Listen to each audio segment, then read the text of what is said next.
श्रोतेहो नमस्कार. सरत्या वर्षाच्या पाऊलखुणा या कार्यक्रमात आपलं स्वागत. या कार्यक्रमाच्या कालच्या भागात आपण राजकीय, आर्थिक आणि इतर काही क्षेत्रांमधल्या घडामोडींचा आढावा घेतला. आज कला, क्रीडा आणि इतर क्षेत्रांमधल्या वर्षभरातल्या घडामोडी जाणून घेऊयात. देशातल्या मनोरंजन क्षेत्रासाठी या वर्षातली महत्त्वाची घटना म्हणजे यंदाच्या ऑस्कर पुरस्कारांमध्ये भारताला 2 श्रेणींमध्ये पुरस्कार मिळाले. एस राजामौली दिग्दर्शित RRR या चित्रपटाच्या नाटू नाटू या गीताला बेस्ट ओरिजिनल सॉन्ग म्हणून, तर लघुपटाच्या श्रेणीत एलिफंट विस्परर्सला ऑस्कर पुरस्कार मिळाला. 69व्या राष्ट्रीय चित्रपट पुरस्कारांमध्ये सर्वोत्कृष्ट दिग्दर्शनाचा पुरस्कार निखिल महाजन यांना गोदावरी या मराठी चित्रपटासाठी मिळाला, तर डॉक्टर सलील कुलकर्णी दिग्दर्शित एकदा काय झालं हा सर्वोत्कृष्ट मराठी चित्रपट ठरला. माधवन दिग्दर्शित रॉकेटरी द नंबी इफेक्ट हा चित्रपट सर्वोत्कृष्ट चित्रपटासाठीच्या सुवर्ण कमळाचा मानकरी ठरला. लोकप्रिय चित्रपटाचा पुरस्कार RRR या चित्रपटानं पटकावला. विशेष ज्युरी पुरस्कार विभागात शेखर बापू रणखांबे यांच्या रेखा या चित्रपटानं पुरस्कार मिळवला. मुंबईत झालेल्या शांघाय सहकार्य संघटना चित्रपट महोत्सवातही गोदावरी हा सर्वोत्कृष्ट चित्रपट ठरला.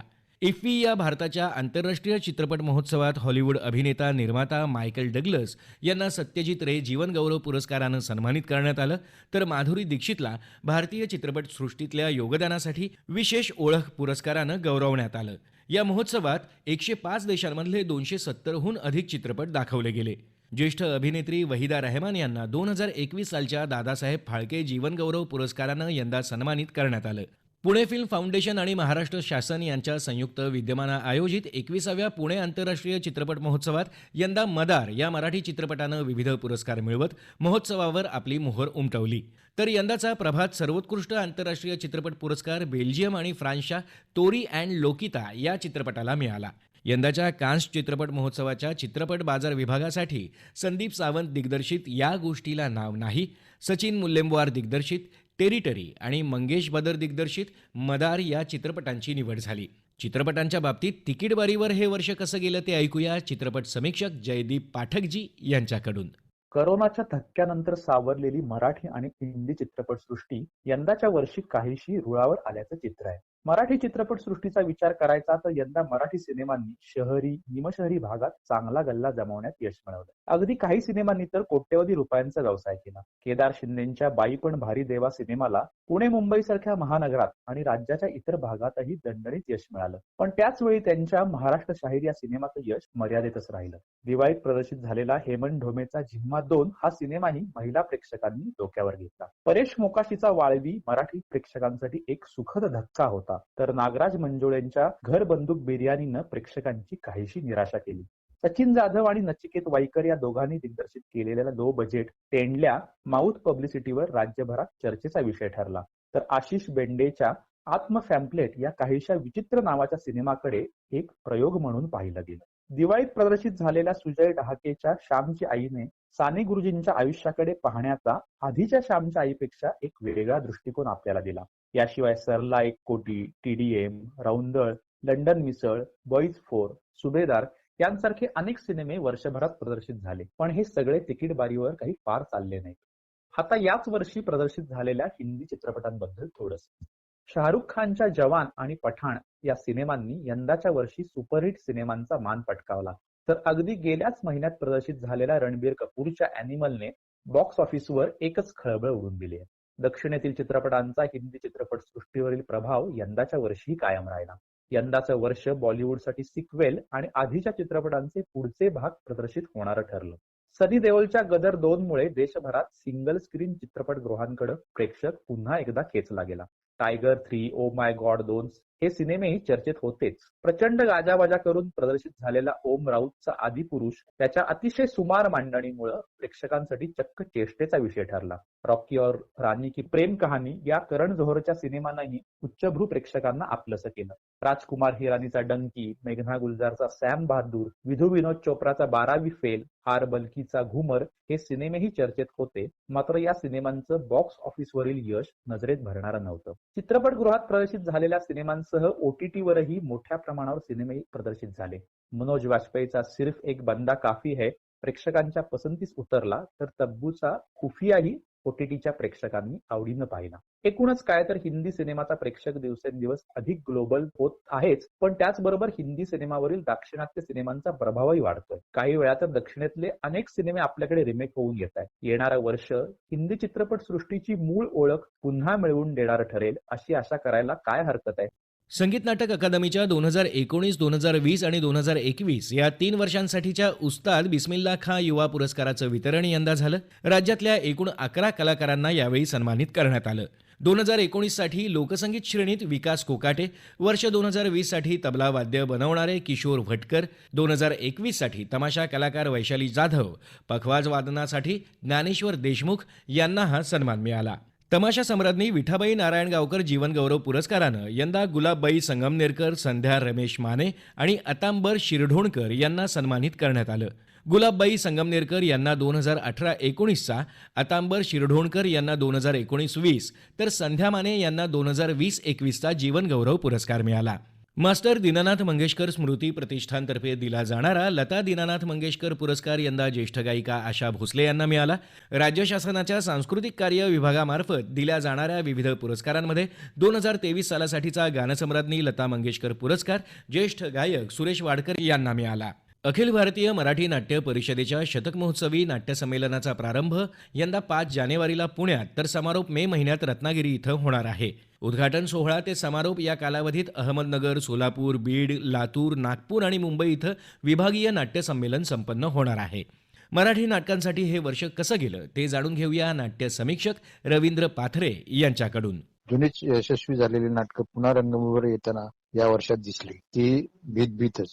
व्हॅक्युम क्लीनर, हरवलेल्या पत्त्यांचा बंगला, एका लग्नाची पुढची गोष्ट, दादा एक गुड न्यूज आहे, खरं सर छाऊ, आमने सामने, सही रे सही, सारखं काहीतरी होतंय, यदा कदाचित रिटर्न्स, 38 कृष्णविला हीच तर फॅमिलीची गंमत आहे. ही जुनीच नाटकं नव्या उमेदीने रंगमंचावर आणण्यात आली.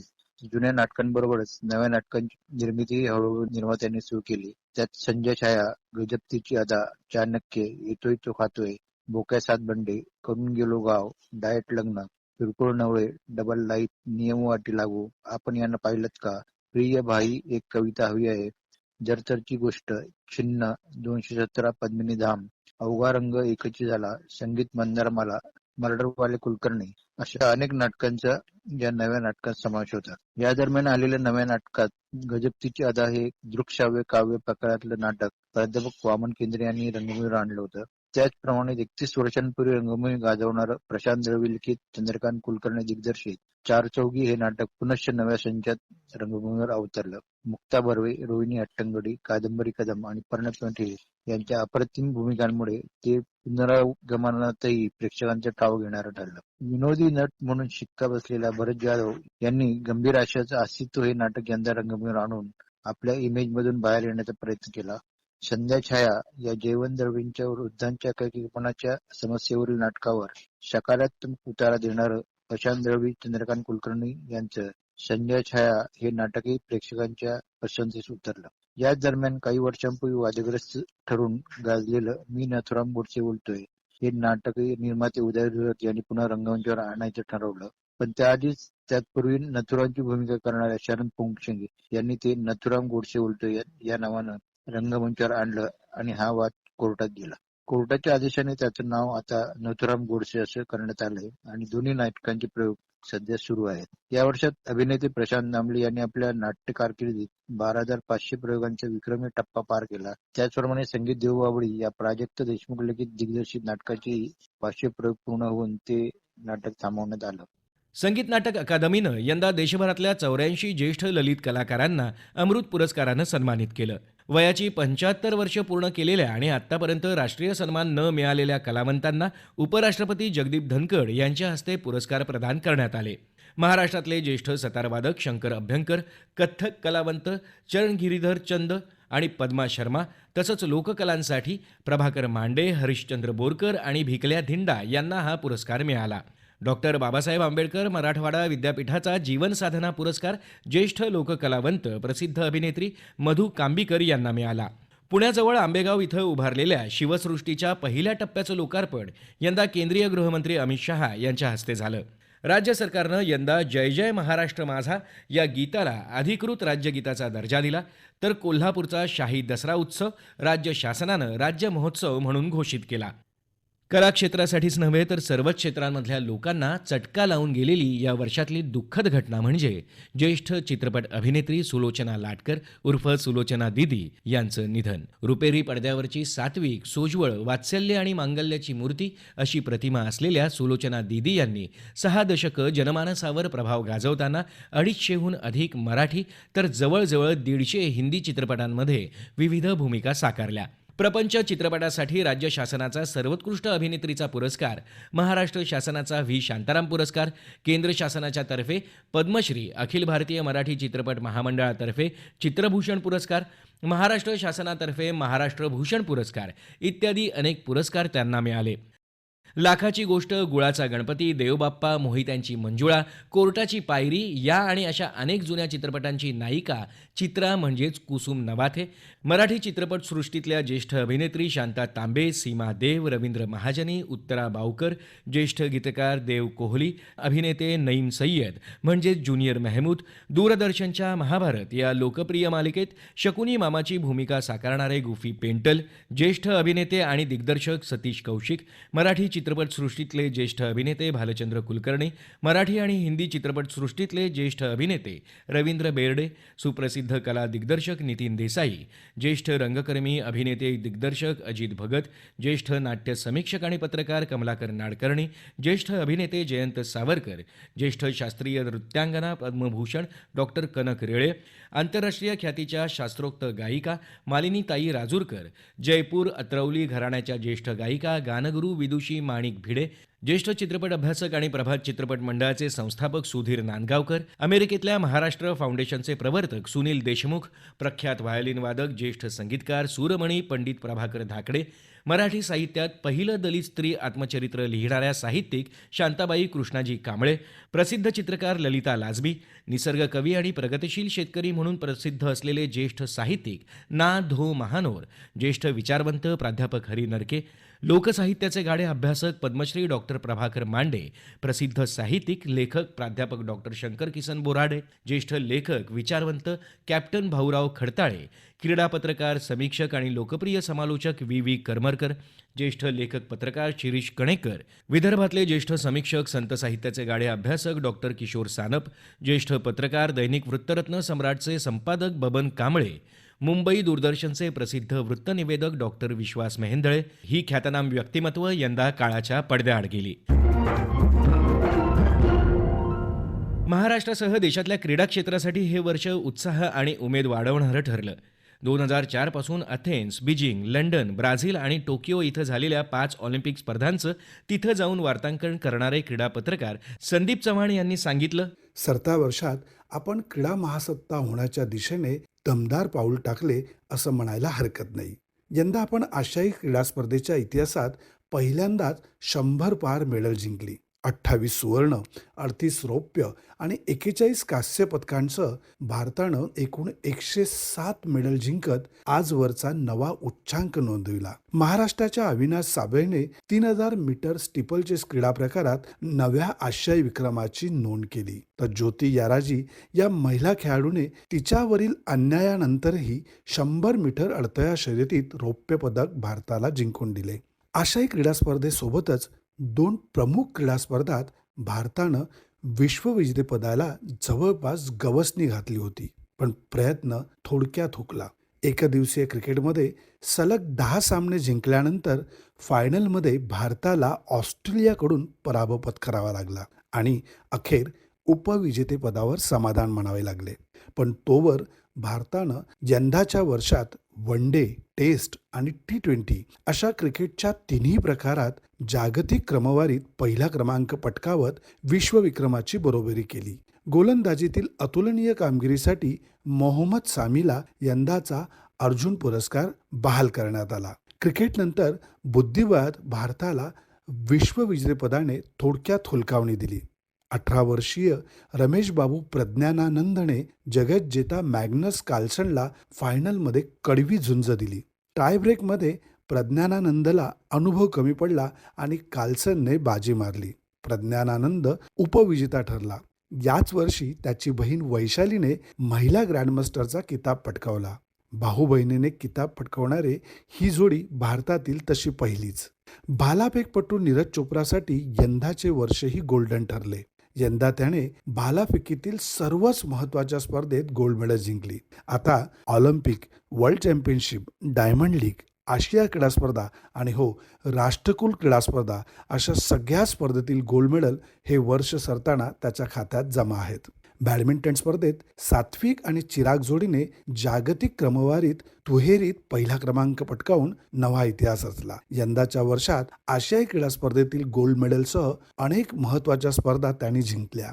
यंदाचं क्रीडा वर्ष सरलं ते 16 वर्षीय शीतल देवीच्या अफाट जिद्दीच्या कहाणीने. जन्मताच दोन्ही हात नसणाऱ्या शीतलने पॅरा आशियाई क्रीडा स्पर्धेत पायाच्या अंगठ्याने तीर चालवीत तिरंदाजीत 2 गोल्ड मेडल जिंकली. अशी कामगिरी करणारी ती पहिली भारतीय अपंग महिला खेळाडू ठरली. आशियाई स्पर्धांमध्ये महाराष्ट्राचा चिराग शेट्टी आणि सात्विक साईराज रांकीरेड्डी या जोडीनं बॅडमिंटन दुहेरीमध्ये ऐतिहासिक सुवर्णपदक जिंकलं. पुरुषांच्या क्रिकेट संघानंही अफगाणिस्तानला नमवून सुवर्णपदक मिळवलं. महिला आणि पुरुषांच्या संघानं कबड्डीमध्ये आणि ओजस देवतळे तसंच ज्योती सुरेखा वेण्णम यांनी कंपाऊंड तिरंदाजीमध्येही सुवर्णपदक पटकावलं. चीनमध्ये हांगझोऊ इथं आयोजित 19व्या आशियाई क्रीडा स्पर्धेत टेनिसच्या मिश्र दुहेरीत रोहन बोपण्णा आणि ऋतुजा भोसले या भारतीय जोडीनं सुवर्णपदक पटकावलं. स्क्वॉशमध्येही भारतानं पाकिस्तानला नमवत सुवर्णपदकावर मोहर उमटवली.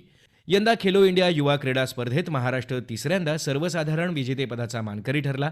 या स्पर्धेत 56 सुवर्ण, 55 रौप्य आणि 50 कांस्य अशी 161 पदकं महाराष्ट्राच्या खेळाडूंनी पटकावली. अनेक वर्षांच्या प्रतीक्षेनंतर यंदा क्रिकेट नियामक मंडळानं महिला प्रीमियर लीगचं आयोजन केलं. 20 षटकांच्या या स्पर्धेत एकूण 5 संघ सहभागी झाले. मुंबई इंडियन महिला क्रिकेट संघानं या स्पर्धेचं विजेतेपद पटकावलं.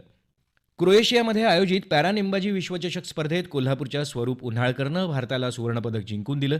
स्वरूपनं R1 पुरुष 10 मीटर रायफल स्टँडिंग SH1 प्रकारात 245.9 गुणांची कमाई करून सुवर्णपदकावर नाव कोरलं. 10 मीटर एअर रायफल प्रकारातच महिलांमध्ये अवनी लेखरानं सुवर्णपदक पटकावलं. आयर्लंडमध्ये आयोजित जागतिक युवा तिरंदाजी स्पर्धेत भारतीय संघानं 11 पदकांची कमाई केली. 21 वर्षांखालच्या भारतीय संघानं 6 सुवर्ण, 1 रौप्य आणि 4 कांस्य पदकं मिळवली. युवा अष्टपैलू खेळाडू पार्थ साळुंके याला रिकर्व प्रकारात वैयक्तिक सुवर्णपदक मिळालं. बर्लिनमध्ये आयोजित जागतिक तिरंदाजी अजिंक्यपद स्पर्धेत भारताच्या ज्योती सुरेखा, आदिती स्वामी आणि परिमित कौर या महिला त्रिकुटानं पहिल्या सुवर्णपदकाला गवसणी घालत ऐतिहासिक विजयाची नोंद केली. त्यांनी संयुक्त महिला अंतिम सामन्यात प्रथम मानांकित मेक्सिको संघाचा 235 विरुद्ध 229 असा पराभव केला.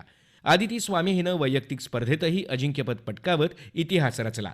पॅरिस इथं 4थ्या टप्प्यातल्या विश्वचषक तिरंदाजी स्पर्धेत सांघिक कंपाऊंड गटात भारताच्या पुरुष आणि महिला संघांनी सुवर्ण पदकावर नाव कोरलं. अभिषेक वर्मा, ओजस देवतळे आणि प्रथमेश जावकर या भारताच्या पुरुष संघानं दुसऱ्या मानांकित अमेरिकेचा 236 विरुद्ध 232 असा पराभव केला. तर भारताच्या महिला संघानं मेक्सिकोला 1 गुणाच्या फरकानं हरवलं. भारताच्या महिला संघात ज्योती वेन्नम, आदिती स्वामी आणि परिणीत कौर यांचा सहभाग होता. या स्पर्धेत आदिती स्वामीनं सुवर्णपदक पटकावलं. 17 वर्षीय आदितीनं वरिष्ठ गटाच्या या विश्वचषक स्पर्धेत सर्वात कमी वयाची सुवर्ण विजेती म्हणूनही नवा इतिहास रचला. बार्सिलोना इथं झालेल्या टेनिस हार्डकोर्ट स्पर्धेत भारताची टेनिसपटू प्रार्थना ठोंबरे हिनं महिला दुहेरीचं विजेतेपद पटकावलं. प्रार्थनानं तिच्या रशियन जोडीदाराच्या साथीनं फ्रान्सच्या जोडीचा 3-6, 6-1, 10-7 असा पराभव केला. गेल्या 3 वर्षांसाठीचे शिवछत्रपती राज्य क्रीडा पुरस्कार यंदा जाहीर करण्यात आले. त्यात 2019-20 या वर्षाचा शिवछत्रपती राज्य क्रीडा जीवनगौरव पुरस्कार श्रीकांत वाट यांना, 2020-21चा जीवनगौरव पुरस्कार दिलीप वेंगसरकर यांना, तर 2021-22चा जीवनगौरव पुरस्कार आदिल सुमारीवाला यांना मिळाला. ऑलिम्पिक क्रीडा स्पर्धेत T20 क्रिकेटसह 5 नवीन खेळांचा समावेश करायला आंतरराष्ट्रीय ऑलिम्पिक संघटनेनं मंजुरी दिली. लॉस एंजलिस इथं 2028मध्ये होणाऱ्या ऑलिम्पिक्समध्ये आता T20 क्रिकेट, बेसबॉल किंवा सॉफ्टबॉल, लॅक्रोस, फ्लॅग फुटबॉल आणि स्क्वॅश या खेळांचा समावेश होईल. भारताची टेनिसपटू सानिया मिर्झानं यंदा निवृत्ती स्वीकारली. 1 नोव्हेंबरला मुंबईच्या वानखेडे मैदानावर भारतरत्न सचिन तेंडुलकर यांच्या पूर्णाकृती पुतळ्याचं अनावरण मुख्यमंत्री एकनाथ शिंदे यांच्या हस्ते झालं. या पुतळ्याची निर्मिती अहमदनगरचे शिल्पकार प्रमोद कांबळे यांनी केली आहे. 22 फूट उंचीचा हा पुतळा एका पृथ्वीगोलावर उभारला आहे. यंदा झालेल्या विश्वचषक क्रिकेट स्पर्धेत न्यूझीलंड विरुद्धच्या उपांत्य सामन्यात 117 धावांची खेळी करत विराट कोहलीनं अनेक विक्रमांना गवसणी घातली. एकदिवसीय सामन्यांच्या इतिहासात 50 शतकांचा पल्ला गाठणारा तो पहिलाच फलंदाज ठरला. त्यानं एकदिवसीय सामन्यांमधला सचिन तेंडुलकरचा 49 शतकांचा विक्रम मोडला. या स्पर्धेत विराटनं 3 शतकांसह 765 धावा केल्या. तो या स्पर्धेतला सर्वोत्कृष्ट खेळाडू ठरला. स्काय डायव्हिंग क्षेत्रात वेगवेगळे विक्रम प्रस्थापित करणाऱ्या शीतल महाजन राणे यांनी जगातलं सर्वोच्च शिखर माउंट एव्हरेस्टवरून हेलिकॉप्टरमधून स्काय डायव्हिंग करून विश्वविक्रम केला. यंदाच्या राष्ट्रीय क्रीडा पुरस्कारांमध्ये सर्वोत्कृष्ट खेळाडूसाठी असलेला मेजर ध्यानचंद खेलरत्न पुरस्कार बॅडमिंटन खेळाडू चिराग शेट्टी आणि सात्विक साईराज रांकीरेड्डी यांना मिळाला. तर ध्यानचंद जीवन गौरव पुरस्कार बॅडमिंटनपटू मंजुषा कुमारी, हॉकीसाठी विनीत कुमार शर्मा आणि कबड्डीसाठी कविता सेल्वराज यांना मिळाला. महाराष्ट्राचे तिरंदाज ओजस देवतळे आणि अदिती स्वामी यांच्यासह 26 खेळाडूंना अर्जुन पुरस्कार मिळाला. मल्लखांब प्रशिक्षक गणेश प्रभाकर देवरुखर यांच्यासह 5 क्रीडा प्रशिक्षकांना द्रोणाचार्य पुरस्कार मिळाला. या वर्षात अनेक दुर्घटनाही झाल्या. यंदाच्या पावसाळ्यात राज्यात विविध प्रकारच्या आपत्तींमुळे 100पेक्षा जास्त लोकांचा मृत्यू झाला. अनेक जनावरं दगावली. शेती, घरं, दुकानांचं मोठ्या प्रमाणात नुकसान झालं. 19 जुलैच्या रात्री रायगड जिल्ह्यातल्या खालापूर तालुक्यातल्या इरशाळवाडी या गावावर दरड कोसळली. या दुर्घटनेत 27 जणांचा मृत्यू झाला तर 57 जणांचा शोधच लागला नाही. जुलैमध्ये समृद्धी महामार्गावर बुलडाणा जिल्ह्यात एका खासगी प्रवासी बसला आग लागून त्यात 26 प्रवाशांचा होरपळून मृत्यू झाला. या पार्श्वभूमीवर या महामार्गावर होत असलेल्या अपघातांचा तज्ज्ञांमार्फत अभ्यास करायची घोषणा मुख्यमंत्र्यांनी केली. या तज्ज्ञांनी केलेल्या सूचना आणि उपाययोजना प्राधान्यानं अंमलात आणू असं त्यांनी सांगितलं. सप्टेंबरमध्ये राज्यात गणेश विसर्जनादरम्यान विविध ठिकाणी झालेल्या दुर्घटनांमध्ये 17 जणांचा मृत्यू झाला तर मुंबईत दहीहंडी फोडताना एकूण 107 गोविंदा जखमी झाले. 6 नोव्हेंबरला रायगड जिल्ह्यात महाड इथं ब्ल्यू जेट हेल्थकेअर कंपनीत स्फोट होऊन लागलेल्या आगीत 11 कामगारांचा मृत्यू झाला. तर डिसेंबरमध्ये नागपुरात बाजारगाव इथल्या सोलर एक्सप्लोझिव्ह कंपनीत झालेल्या स्फोटात 6 महिलांसह 9 जणांचा मृत्यू झाला.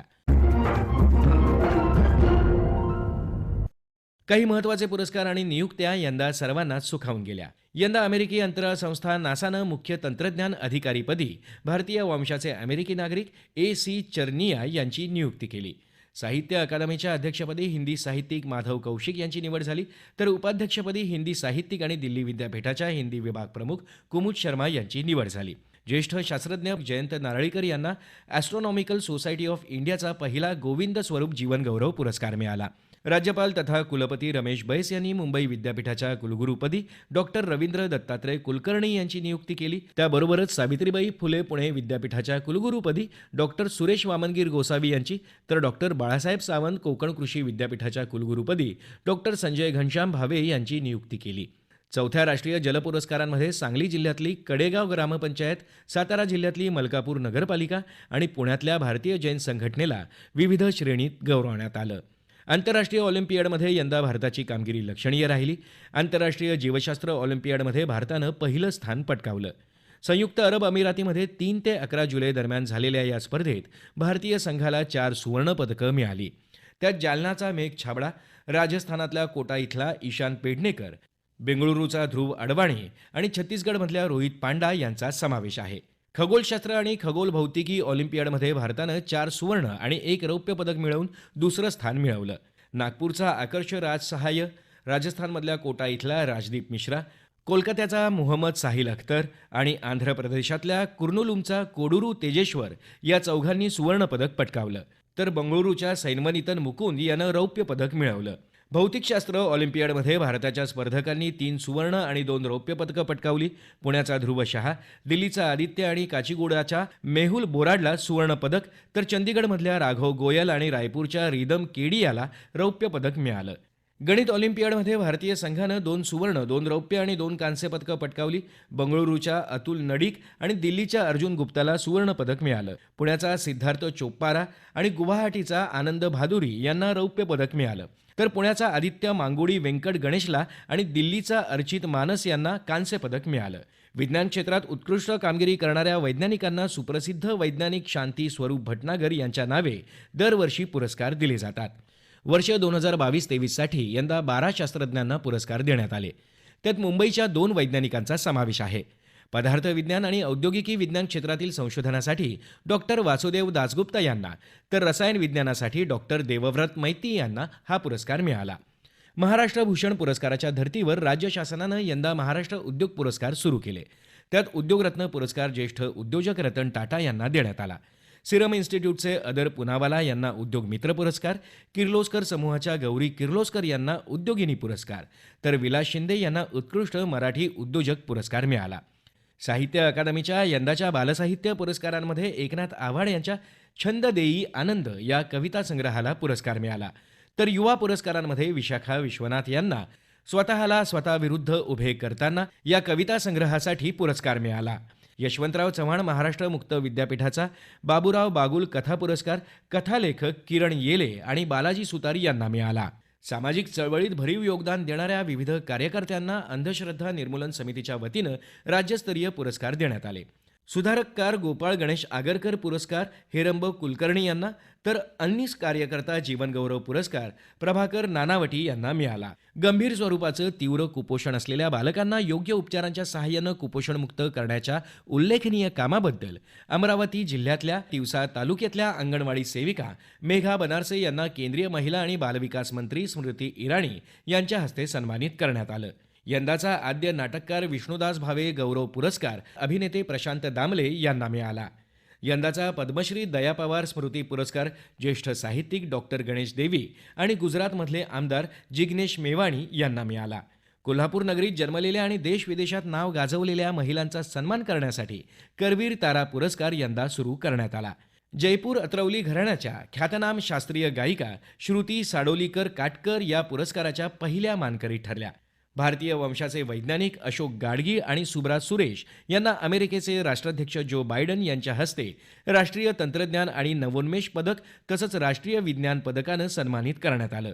महाराष्ट्र साहित्य परिषदेच्या वतीनं दिला जाणारा सुनीताबाई गाडगीळ स्मृती साहित्य पुरस्कार यंदा नांदेडच्या स्त्रीवादी साहित्यिका डॉक्टर वृषाली किन्हाळकर यांना मिळाला. एअर मार्शल मकरंद रानडे यांची हवाई दलाच्या निरीक्षण आणि सुरक्षा विभागाच्या महासंचालकपदी निवड झाली. आर्य संगीत प्रसारक मंडळाच्या वतीनं दिला जाणारा वत्सलाबाई जोशी पुरस्कार यावर्षी पतियाळा घराण्याच्या ज्येष्ठ गायिका पद्मभूषण बेगम परवीन सुलताना यांना मिळाला. लातूर जिल्ह्याच्या निलंगा तालुक्यातल्या पानचिंचोलीच्या पटडी चिंचेला, बोरसुरी इथल्या बोरसुरी तूर डाळीला आणि औसा तालुक्यातल्या आशिवच्या कास्ती कोथिंबिरीला GI अर्थात भौगोलिक मानांकन मिळालं आहे. धाराशिव जिल्ह्यातल्या कुंथलगिरीचा खवा आणि महाराष्ट्राची कुलस्वामिनी श्री तुळजाभवानी मातेची पारंपरिक आणि धार्मिक महत्त्व असलेली कवड्याची माळ यांनाही केंद्र सरकारचं भौगोलिक मानांकन मिळालं. मराठी भाषेसाठीचा यंदाचा साहित्य अकादमी पुरस्कार कृष्णात खोत यांच्या रिंगाण या कादंबरीला मिळाला. रिंगाण या कादंबरीत खोत यांनी विस्थापितांच्या जगण्याचं चित्रण केलं आहे. प्रकाश पर्येकार यांच्या वरसल या लघुकथा संग्रहाला कोंकणी भाषेसाठीचा साहित्य अकादमी पुरस्कार मिळाला. 97 अखिल भारतीय मराठी साहित्य संमेलन जळगाव जिल्ह्यात साने गुरुजींची कर्मभूमी असलेल्या अमळनेर इथं येत्या 2, 3 आणि 4 फेब्रुवारीला होणार आहे. संमेलनाच्या अध्यक्षपदी ज्येष्ठ साहित्यिक डॉक्टर रवींद्र शोभणे यांची निवड झाली आहे. 1952 मध्ये कृष्णाजी पांडुरंग कुलकर्णी यांच्या अध्यक्षतेखाली झालेल्या साहित्य संमेलनानंतर तब्बल 72 वर्षांनी अंमळनेरमध्ये हे संमेलन होणार आहे. सरत्या वर्षातल्या या विविध घडामोडी, कडूगोड आठवणी आणि अनुभवांची शिदोरी घेऊन आपल्याला नव्या वर्षात वाटचाल करायची आहे. या वर्षानं आपल्याला बरंच काही दिलं, शिकवलं. ते या वाटचालीत आपल्याला मार्ग दाखवत राहील आणि नवं वर्ष आयुष्य आणखी समृद्ध करणारं ठरेल अशी उमेद नक्कीच बाळगता येईल. त्यासाठी सर्वांना मनापासून खूप शुभेच्छा. याबरोबरच सरत्या वर्षाच्या पाऊलखुणा हा कार्यक्रम संपला. हा कार्यक्रम आकाशवाणी मुंबईच्या प्रादेशिक वृत्त विभागानं सादर केला. सादरकर्त्या सरस्वती कुवळेकर, निर्मिती राजेश शिजवळे, संकलन जीवन भावसार, लेखन सुनील कांबळे आणि निवेदन तुषार पवार.